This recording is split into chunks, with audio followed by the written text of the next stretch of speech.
Hi guys, so ito po isang update ni OG Diaz. Gusto kong i-share dahil napakarami ngayong kumakalat sa social media na kuno nga ay patay na si Kris Aquino. Pumanaw na, lalo na po sa YouTube. Napakaraming demonyo talaga na ilang beses na pong pinatay si Miss Kris Aquino. So maganda na ang mga katulad ni OG Diaz na malaki ang platform ay may mga ganitong update. At syempre yung iba pang kaibigan ni Kris Aquino. Ito po, latest photo of Kris Aquino courtesy of Batangas Vice Governor Mark Liveste.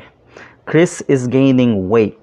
Diba? Nakakatawa. Ako po'y isa sa nagdarasal araw-araw para gumaling at bumuti ang kalagayan ni Miss Kris Aquino dahil alam natin marami pa siyang pwedeng tulungan. Malaki pa ang kanyang misyon na haharapin. Alright, mabisa ang dasal ng mga nagmamahal sa kanya. So keep on praying. Sa social media, syempre, bukod dun sa pinatay na ng ilang beses, marami rin po ang nagpapakita, lalo na yung mga pulangaw, na gusto na nga nilang mawala.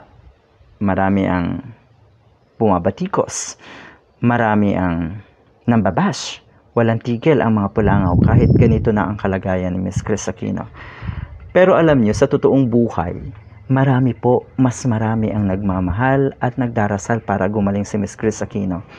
At yung mga totoong tao na yon, mga totoong nagmamahal, sa tingin ko, yung kanilang mga dasal ay mas malakas. Kesa sa panalangin naman na itong mga demonyo, mga pulangaw na mawala na si Kris Aquino. Hindi po kayo mananaig. Okay, ang kabutihan ay laging nananaig. Minsan lang talaga, kailangan nating mag-antay ng konti. Okay, at ang kasamaan, mag-antay din tayo.